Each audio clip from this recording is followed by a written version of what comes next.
Hai sobat, gimana kabar kalian? Semoga disehatkan selalu dan banyak rezekinya, amin. Jangan lupa untuk berlangganan. Dengan Anda berlangganan, Anda menjadi orang pertama di channel ini yang memiliki hak istimewa. Pada kesempatan kali ini, Sabta Novel akan melanjutkan Sword of Coming episode 31. Untuk melihat video selengkapnya, sahabat bisa kunjungi playlist yang telah Mimin sediakan. Yuk mari, kita berimajinasi bersama dan masuk ke alur ceritanya.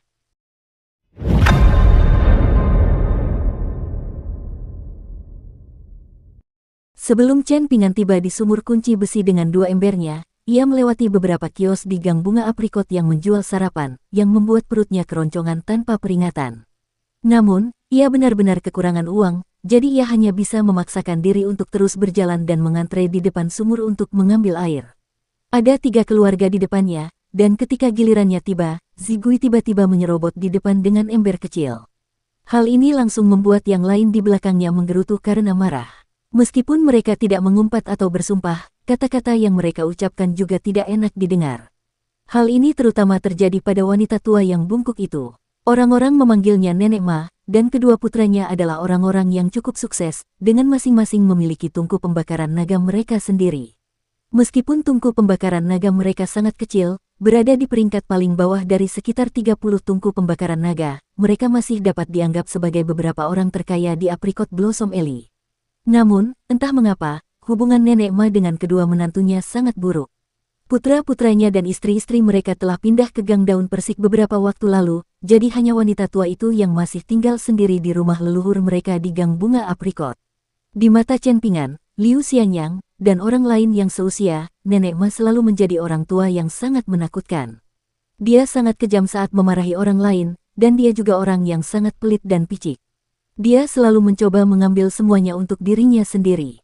Bahkan, jika anak-anak berani menggunakan salju di depan rumahnya untuk perang bola salju, atau jika mereka berani mengambil es yang tergantung di atapnya, dia akan mengambil sapu dan mengejar mereka melalui beberapa gang, mengumpat dan mengayunkan tongkatnya, tetapi tidak merasa lelah sedikit pun. Dulu, kemungkinan besar hanya ada satu orang di gang sebelah barat kota kecil ini yang dapat meredam keganasan Nenek Ma, Ibu Guken. Namun, kini, beredar rumor bahwa janda itu telah pergi bersama kerabat jauh mendiang suaminya dan akan menetap di kampung halaman suaminya. Nenek Ma telah menjadi sedikit lebih baik dalam beberapa tahun terakhir, namun setelah kepergian Ibu Guken, ia segera menjadi bersemangat dan garang lagi, kembali ke dirinya yang dulu. Seolah-olah semua orang tidak enak dipandang olehnya. Memang, saat melihat Zigui memotong antrean, Nenek Ma langsung mulai berbicara dengan aneh. Suaranya tidak keras, dan senyum palsu tersungging di wajahnya. Dia sengaja mengobrol dengan wanita di sebelahnya, mengatakan bahwa ada beberapa gadis yang akhirnya bisa mengangkat cadar mereka dan mengumumkan hubungan mereka ke publik. Bagaimanapun, dia tidak pernah bisa menjaga kedua kakinya tetap menyatu saat berjalan. Ini adalah alasan untuk merayakan, karena gadis ini akhirnya tidak perlu mengalami nasib seperti pembantu rumah tangga rendahan. Dia sekarang bisa disebut sebagai seorang istri. Kepala Chen Pingan menjadi sedikit mati rasa saat mendengar ini. Namun, dia juga tidak bisa mengusir Zigui. Meskipun dia salah, mereka sudah bertetangga selama bertahun-tahun. Setelah mengambil 2 ember air untuk Liu Xianyang, dia buru-buru mengambil seember air lagi untuk Zigui. Dia ingin segera meninggalkan kelompok wanita yang suka bergosip ini. Namun, Nenek Ma menjadi semakin marah saat melihat pembantu yang tercela itu mengabaikannya. Hal ini terjadi ketika para elit saling bertukar pukulan. Hal yang paling menakutkan adalah jika lawan tidak mengakui serangan mereka sama sekali. Jika demikian, apa gunanya keterampilan mereka yang kuat? Dulu, saat perempuan tua itu berdebat dengan janda penggoda, dia memang selalu kalah. Namun, perempuan tua itu juga merasa kemampuannya akan sedikit meningkat setiap kali. Karena itu, dia yakin bahwa dia pasti akan memenangkan pertengkaran mereka berikutnya.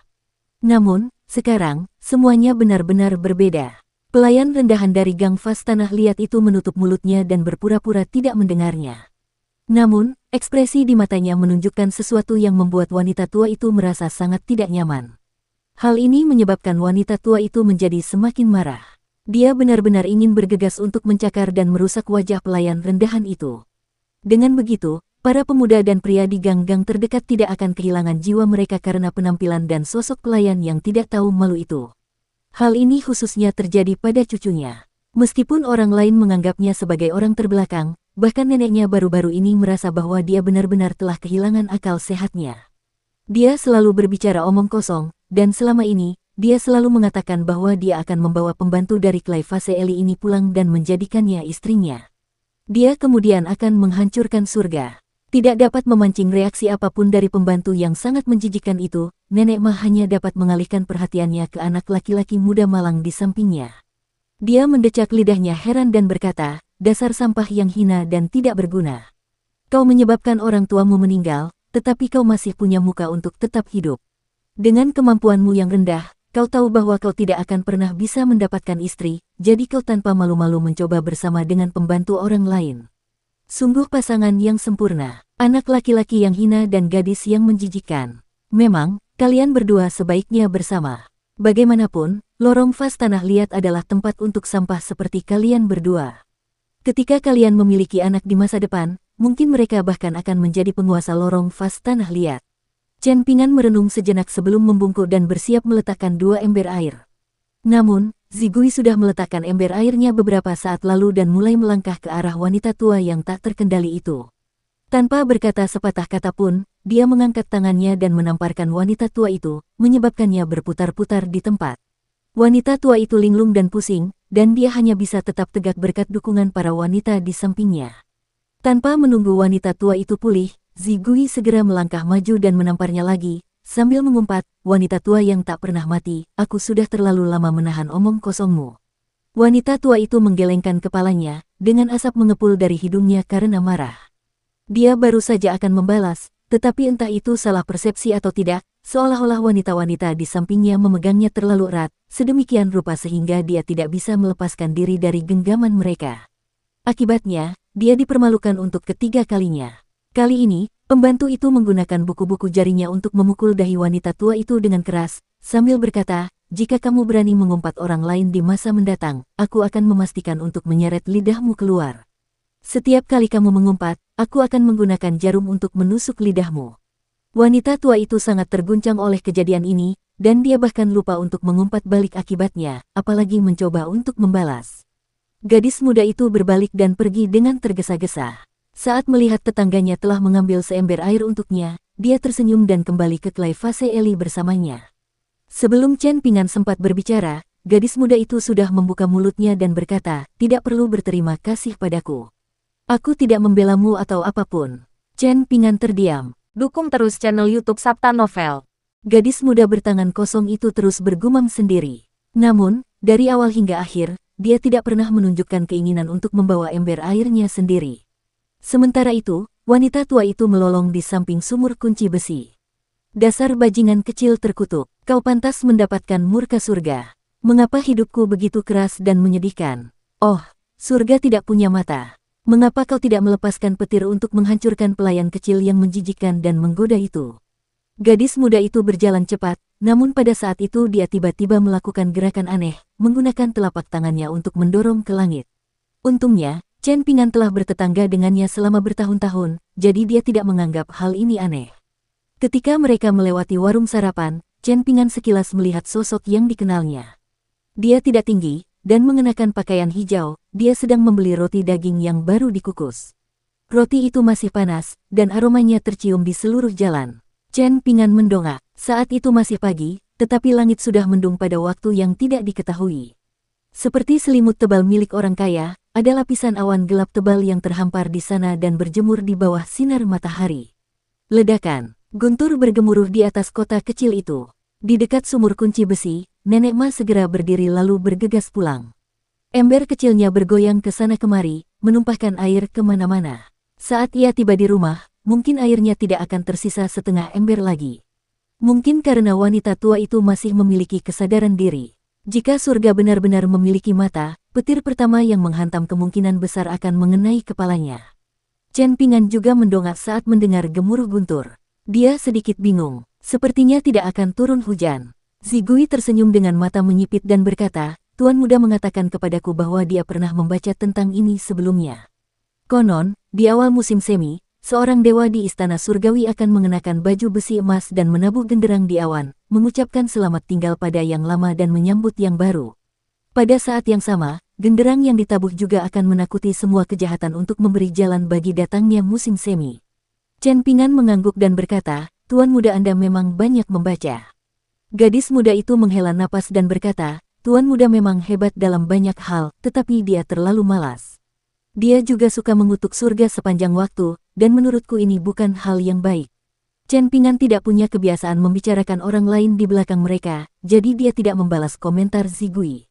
Akan tetapi, Song Jixin memang memiliki kebiasaan aneh selama bertahun-tahun, yaitu, dia selalu suka mengutuk surga, seperti yang dilakukan Nenek Ma. Dia akan menuduh surga buta dan sebagainya. Meski begitu, kaum intelektual punya aturannya sendiri, jadi Song Jixin tidak akan mengutuk surga jika sedang turun salju, guntur, atau jika ada awan berwarna-warni di langit. Menurutnya, dia hanya akan mengutuk surga saat sedang tertidur. Dengan begitu, surga tidak bisa mendengarnya, jadi surga tidak akan marah. Sementara itu, dia juga bisa melampiaskan amarahnya. Ini adalah situasi yang menguntungkan bagi kedua belah pihak. Melihat tidak ada tanggapan dari Chen Ping'an, Zigui bertanya dengan nada yang tampak santai, "Kamu tidak pulang ke rumah tadi malam? Apakah kamu menginap di rumah Liu Xianyang?" Chen Ping'an mengangguk dan menjawab, "Saya punya tamu di rumah, jadi tidak cocok bagi saya untuk menginap semalam." "Oh, benar juga. Apakah Tuan Qi mengunjungi Anda beberapa waktu lalu? Apa yang dia katakan kepada Anda?" tanyanya tiba-tiba. "Mengapa kamu bertanya?" balas Chen Ping'an. Zigui tersenyum polos saat menjawab, "Tidak ada alasan, aku hanya bertanya karena aku tidak sengaja melihat Tuan Qi ketika aku pergi mengambil air pagi ini. Dia bilang dia akan jalan-jalan pagi, dan dia bahkan bertanya apakah kamu ada di rumah." Tentu saja aku memberinya jawaban yang jujur. Chen Ping'an tersenyum dan menjawab, "Saya juga bertemu dengan Tuan Qi secara kebetulan saat itu, dan dia hanya mengobrol sebentar dengan saya. Dia berkata bahwa saya seharusnya bersekolah dengan Liu Xianyang saat saya masih muda. Saya hanya bisa mengatakan kepadanya bahwa keluarga saya terlalu miskin, jadi itu tidak mungkin. Kalau tidak, saya juga ingin bersekolah." "Hanya itu saja?" Zigui bertanya dengan bingung.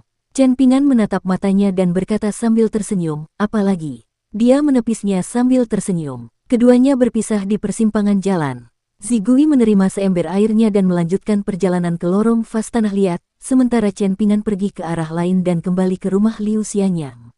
Setelah itu, ia masih harus menuju gerbang timur kota kecil itu untuk mengambil surat-surat yang akan dikirim. Ia akan memperoleh 1 koin untuk setiap surat yang dikirim. Jika Chen Ping'an memulai pekerjaan ini lebih awal, dengan kemampuannya melintasi pegunungan hanya dengan kedua kakinya, kemungkinan besar ia sudah menghasilkan cukup uang untuk mendapatkan seorang istri. Setibanya di pintu masuk gang vas tanah liat, Zigui melihat tuan mudanya berdiri di sana dan menguap. Dia segera berjalan mendekat dan bertanya dengan rasa ingin tahu, "Tuan muda, mengapa Anda keluar?" Song Jixin meregangkan tubuhnya dan berkata dengan suara malas, "Aku merasa bosan." "Tuan muda, kapan pejabat pengawas Tungku baru akan kembali ke kota? Apakah kita bisa berangkat ke ibu kota saat itu?" Zigui bertanya dengan tenang. Song Jixin merenung sejenak sebelum menjawab, "Dia akan kembali dalam 10 hari." Zigui tampak ragu-ragu, dengan ember kecil di tangannya bergoyang maju mundur. Song Jixin tersenyum dan bertanya, "Ada apa? Ada sesuatu yang mengganggu pikiranmu?" "Tuan muda, bolehkah saya meminjam catatan daerah itu untuk melihatnya?" tanyanya dengan takut-takut. "Hanya untuk 1 atau 2 hari agar saya bisa belajar beberapa kata. Kalau tidak, orang lain mungkin akan meremehkan saya saat saya tiba di ibu kota.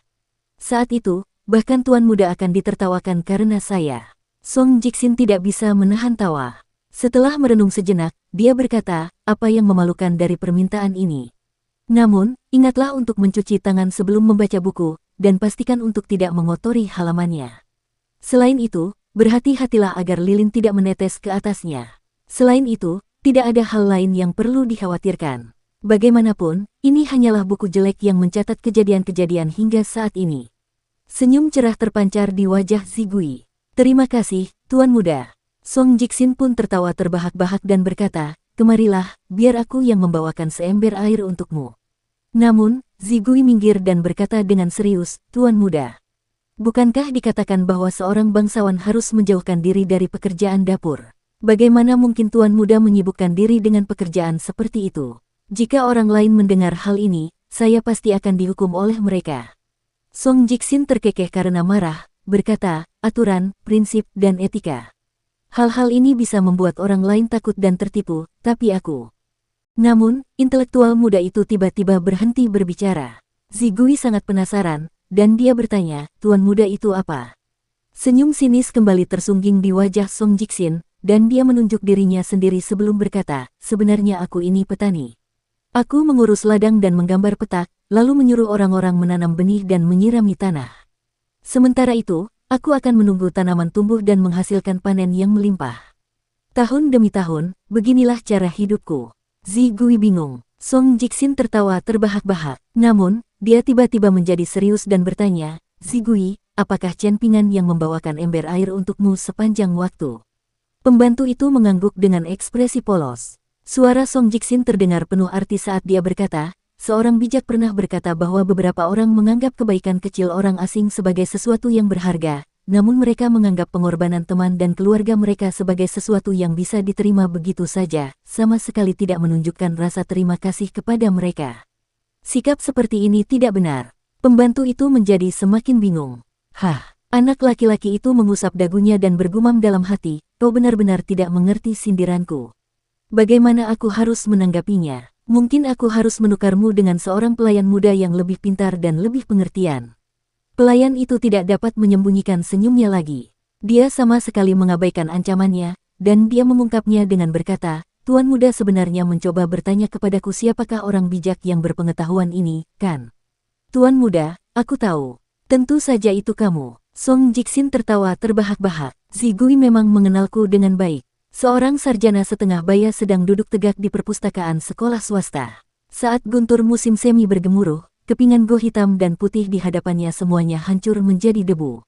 Ada metode umum yang digunakan oleh para pemuda dan anak-anak di kota kecil itu untuk menangkap ikan batu tulis. Mereka akan menggunakan palu untuk memukul batu-batu di sungai dengan kuat, menyebabkan ikan batu tulis yang bersembunyi itu jatuh pingsan dan mengapung ke permukaan.